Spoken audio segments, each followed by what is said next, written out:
लिख रहा हूँ मैं अंजाम जिसका कल आगाज आएगा। मेरे लहू का हर एक कतरा इनका लाभ लाएगा। मैं रहूं या ना रहूं, मैं रहूं या ना रहूं, ये वादा है मेरा। मेरे बाद वतन पर मरने वालों का एक सैलाब आएगा। जी हाँ दोस्तों, आज हम यहाँ एक ऐसे ही सच्चे देश प्रेमी की मिसाल लेकर आए हैं जिन्होंने देश की आज़ादी के लिए हंसते हंसते मौत को भी अपने गले लगा लिया। जी हाँ दोस्तों, हम बात कर रहे हैं शहीद आजम भगत सिंह जी की।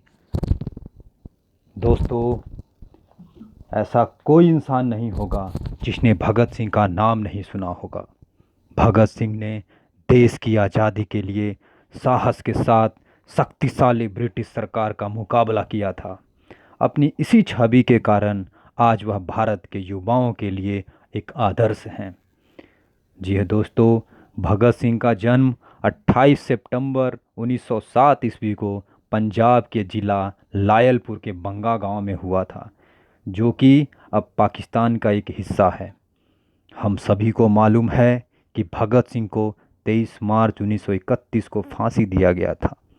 लेकिन क्या दोस्तों, हम में से कितनों को मालूम है कि उस फांसी के दिन और क्या हुआ था? भगत सिंह को फांसी से पहले क्या क्या मुश्किलों का सामना करना पड़ा था? दोस्तों, आज हम इस वीडियो में भगत सिंह के जीवन के कुछ आखिरी घंटों के विषय में बात करेंगे। जी हाँ दोस्तों, आज हम बात करेंगे भगत सिंह के उन आखिरी घंटों के बारे में जिन्होंने फांसी पे चढ़ने से पहले लाहौर सेंट्रल जेल में बिताया था। दोस्तों, लाहौर सेंट्रल जेल में 23 मार्च 1931 की शुरुआत किसी और दिन की तरह ही हुई थी। फ़र्क सिर्फ इतना सा था कि सुबह जोर की आंधी आई थी। जेल के कैदियों को थोड़ा अजीब सा लगा जब 4 बजे ही वार्डन चरण सिंह ने उनसे आकर कहा कि वे अपनी अपनी कोठरियों में चले जाएं। उन्हें कारण नहीं बताया गया। उनके मुंह से सिर्फ ये निकला, आदेश ऊपर से है। अभी कैदी सोच ही रहे थे कि माजरा क्या है। जेल का नाई बरकत हर कमरे के सामने से फुसफुसाते हुए गुजरा। आज रात भगत सिंह, राजगुरु और सुखदेव को फांसी दी जाने वाली है। उस क्षण की निश्चिंतता ने उनको झकझोर कर रख दिया। कैदियों ने बरकत से मनुहार की। वे फांसी के बाद भगत सिंह की कोई भी चीज़ जैसे पेन, कंघा या घड़ी उन्हें ला कर दें, ताकि वे अपने पोतों पोतियों को बता सकें कि कभी वो भी भगत सिंह के साथ जेल में बंद थे। बरकत सिंह की कोठरी भगत सिंह की कोठरी में गया और वहाँ से उनका पेन और कंघा लेकर आया। सारे कैदियों में होड़ लग गई। सारे कैदी अधिकार जमाने के लिए आपस में लड़ने लगे। अंत में ड्रॉ निकाला गया। अब सारे कैदी शांत हो चुके थे। उनकी निगाहें उनकी कोठरी से गुजरने वाले रास्ते पर लगी हुई थी। भगत सिंह और उनके साथी फांसी पर लटकाए जाने के लिए उसी रास्ते से गुजरने वाले थे। एक बार पहले जब भगत सिंह उसी रास्ते से ले जाए जा रहे थे तो पंजाब कांग्रेस के नेता भीमसेन सच्चर ने आवाज़ ऊंची कर उनसे पूछा था, आप और आपके साथियों ने लाहौर कॉन्स्पिरेंसी केस में अपना बचाव क्यों नहीं किया? दोस्तों, पंजाब कांग्रेस के नेता भीमसेन सच्चर, जिन्होंने ऊंची आवाज़ में भगत सिंह से पूछा था, आप और आपके साथियों ने लाहौर कॉन्स्पिरेसी केस में अपना बचाव क्यों नहीं किया? तो दोस्तों, भगत सिंह का जवाब था, इनकलाबियों को तो मरना ही होता है, क्योंकि उनके मरने से ही उनका अभियान मजबूत होता है, अदालत में अपील से नहीं। जी हाँ दोस्तों, भगत सिंह ने जवाब दिया, इनकलाबियों को मरना ही होता है, क्योंकि उनके मरने से ही उनका अभियान मजबूत होता है, अदालत में अपील से नहीं। वार्डन चरण सिंह भगत सिंह के खैर ख्वाब थे और अपनी तरफ से जो कुछ बन पड़ता था उनके लिए किया करते थे। उनकी वजह से ही लाहौर की द्वारका दास लाइब्रेरी से भगत सिंह के लिए किताबें निकल कर जेल के अंदर आ पाती थी। भगत सिंह को किताबें पढ़ने का बहुत शौक था। एक बार उन्होंने अपनी स्कूल के साथी जयदेव कपूर को लिखा था कि वे उनके लिए कार्ल लिबनेख की मिलिट्रिज्म, लेनिन की लेफ्ट विंग कम्युनिज्म और अपटन सिनक्लेयर का उपन्यास द स्पाई कुलवीर के जरिए भिजवा दें। भगत सिंह जेल की कठिन जिंदगी के आदी हो चले थे। उनकी कोठरी नंबर 14 का फर्श पक्का नहीं था। उन पर घास उगी हुई थी। कोठरी में बस इतनी सी जगह थी कि उनका 5 फुट 10 इंच का शरीर बमुश्किल उसमें लेट पाए। भगत सिंह को फांसी दिए जाने से 2 घंटे पहले उनके वकील प्राणनाथ मेहता उनसे मिलने पहुंचे। मेहता ने बाद में लिखा कि भगत सिंह अपनी छोटी सी कोठरी में पिंजड़े में बंद शेर की तरह चक्कर लगा रहे थे। उन्होंने मुस्कुराकर मेहता को स्वागत किया और पूछा, आप मेरी किताब रिवॉल्यूशनरी लेनिन लाए या नहीं? जब मेहता ने उन्हें किताब दी तो वो उसे उसी समय पढ़ने लगे, मानो उनके पास अब ज़्यादा वक्त नहीं बचा हो। मेहता ने उनसे पूछा कि क्या आप अपने देश को कोई संदेश देना चाहेंगे? भगत सिंह ने किताब से अपना मुंह हटाए बगैर कहा, सिर्फ 2 संदेश, साम्राज्यवाद मुर्दाबाद और इनकलाब जिंदाबाद।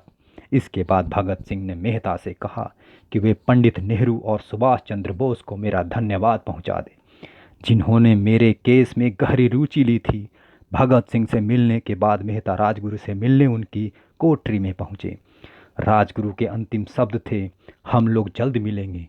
सुखदेव ने मेहता को याद दिलाया कि वे उनकी मौत के बाद जेलर से वो कैरम बोर्ड ले लें जो उन्होंने कुछ महीने पहले दिया था। मेहता के जाने के थोड़ी देर बाद जेल अधिकारियों ने तीनों क्रांतिकारियों को बता दिया कि उनको वक्त से 12 घंटे पहले ही फांसी दी जा रही है।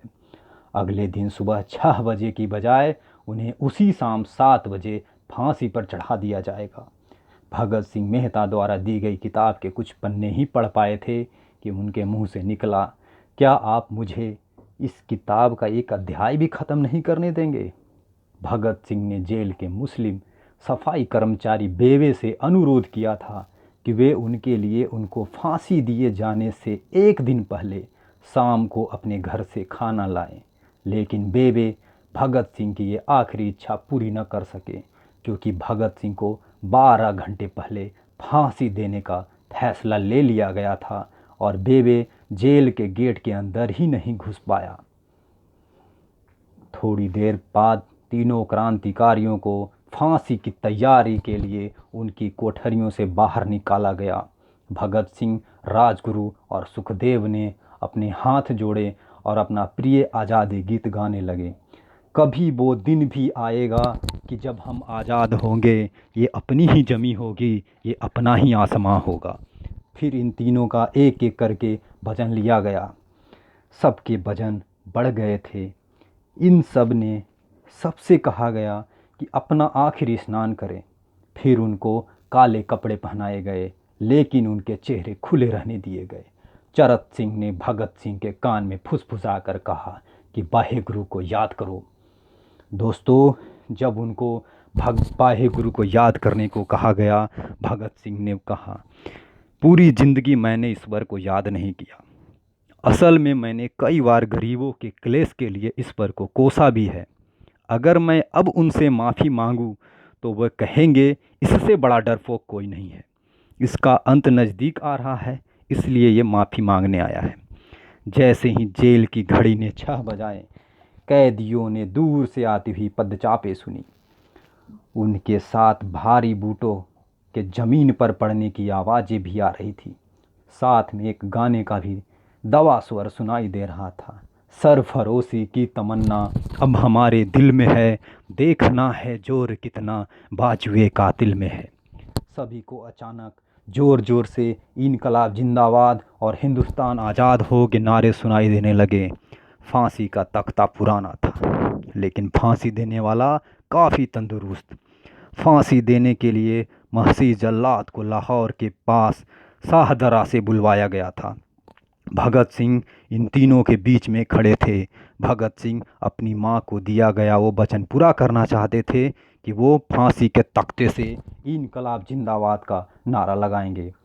लाहौर जिला कांग्रेस के सचिव पिंडी दास सोंधी का घर लाहौर सेंट्रल जेल से बिल्कुल लगा हुआ था। भगत सिंह ने इतनी जोर से इनकलाब जिंदाबाद का नारा लगाया कि उनकी आवाज़ सोंधी के घर तक सुनाई दी। उनकी आवाज़ सुनते ही जेल के दूसरी कैदी भी नारा लगाने लगे। तीनों युवा क्रांतिकारियों के गले में फांसी की रस्सी डाल दी गई, उनके हाथ और पैर बांध दिए गए। तभी जल्लाद ने पूछा, सबसे पहले कौन आएगा? सुखदेव ने सबसे पहले फांसी पर लटकने की हामी भरी। जल्लाद ने एक एक कर रस्सी खींची और उनके पैरों के नीचे लगे तख्तों को पैर मारकर हटा दिया। काफ़ी देर तक उनके सब तख्तों से लटकते रहे। अंत में उन्हें नीचे उतारा गया और वहां मौजूद डॉक्टरों लेफ्टिनेंट कर्नल जे नेल्सन और लेफ्टिनेंट कर्नल एन सोंधी ने उसे मृत घोषित कर दिया। एक जेल अधिकारी पर इस फांसी का इतना असर हुआ कि जब उससे कहा गया कि वो मृतकों की पहचान करें तो उसने ऐसा करने से इनकार कर दिया। उसे उसी जगह पर निलंबित कर दिया गया। बाद में एक जूनियर अफसर ने यह काम को अंजाम दिया। पहले योजना थी कि इनका अंतिम संस्कार के जेल के अंदर ही किया जाएगा, लेकिन फिर ये विचार त्यागना पड़ा जब अधिकारियों को आभास हुआ कि जेल से धुआं उठते देख बाहर खड़ी भीड़ जेल पर हमला कर सकती है। इसलिए जेल की पिछली दीवार को तोड़ी गई। उसी रास्ते से एक ट्रक जेल के अंदर लाया गया और उस पर बहुत अपमानजनक तरीके से उन सबों को एक सामान की तरह डाल दिया गया। पहले तय हुआ था कि उनका अंतिम संस्कार रावी के तट पर किया जाएगा, लेकिन रावी में पानी बहुत ही कम था, इसलिए सतलज के किनारे शवों को जलाने का फैसला लिया गया। उनके पार्थिव शरीर को फिरोजपुर के पास सतलज के किनारे लाया गया। तब तक रात के 10 बज चुके थे। इस बीच उप पुलिस अधीक्षक कसूर सुदर्शन सिंह कसूर गांव से एक पुजारी जगदीश अचरज को बुला लाए। अभी उनमें आग लगाई ही गई थी कि लोगों को इसके बारे में पता चल गया। जैसे ही ब्रितानी सैनिकों ने लोगों को अपनी तरफ आते देखा, वो सबों को वहीं छोड़कर अपनी वाहनों की तरफ भाग हुए। सारी रात गांव के लोगों ने उन सबों के चारों ओर पहरा दिया। अगले दिन दोपहर के आसपास जिला मजिस्ट्रेट के दस्तखत के साथ लाहौर के कई इलाकों में नोटिस चिपकाए गए, जिसमें बताया गया कि भगत सिंह, सुखदेव और राजगुरु का सतलज के किनारे हिंदू और सिख रीति रिवाजों से अंतिम संस्कार कर दिया गया है। इस खबर पर लोगों की कड़ी प्रतिक्रिया आई और लोगों ने कहा कि इनका अंतिम संस्कार करना तो दूर, उन्हें पूरी तरह जलाया भी नहीं गया। जिला मजिस्ट्रेट ने इसका खंडन किया, लेकिन किसी ने उस पर विश्वास नहीं किया। इस तीनों के सम्मान में 3 मील लंबा शोक जुलूस नीला गुंबद से शुरू हुआ। पुरुषों ने विरोध स्वरूप अपनी बाहों पर काली पट्टियां बांध रखी थी और महिलाओं ने काली साड़ियां पहन रखी थी। लगभग सब लोगों के हाथ में काले झंडे थे। लाहौर के मॉल से गुजरता हुआ जुलूस अनारकली बाजार के बीचों बीच रुका। अचानक पूरी भीड़ में उस समय सन्नाटा छा गया जब घोषणा की गई, भगत सिंह का परिवार तीनों शहीदों के बचे हुए अवशेषों के साथ फिरोजपुर से वहां पहुंच गया है। जैसे ही 3 फूलों से ढके ताबूतों में उनके सब वहां पहुंचे, भीड़ भावुक हो गई। लोग अपने आंसू नहीं रोक पाए। वहीं पर एक मशहूर अखबार के संपादक मौलाना जफ़र अली ने एक नज्म पढ़ी जिसका लबोलुआब था। किस तरह इन शहीदों के अधजले शवों को खुले आसमान के नीचे ज़मीन पर छोड़ दिया गया। उधर वार्डन चरत सिंह सुस्त कदमों से अपने कमरे में पहुंचे और फूट फूट कर रोने लगे। अपने 30 साल के कैरियर में उन्होंने सैकड़ों फांसियां देखी थी, लेकिन किसी ने मौत को इतनी बहादुरी से गले नहीं लगाया था जितना भगत सिंह और उनके 2 कॉमरेडों ने। किसी को इस बात का अंदाज़ा नहीं था कि 16 साल बाद उनकी शहादत भारत में ब्रिटिश साम्राज्य के अंत का एक कारण साबित होगी और भारत की ज़मीन से सभी ब्रिटिश सैनिक हमेशा के लिए चले जाएंगे। दोस्तों, तो ये थी हमारे शहीद आजम भगत सिंह की दास्तान। दोस्तों, जय हिंद।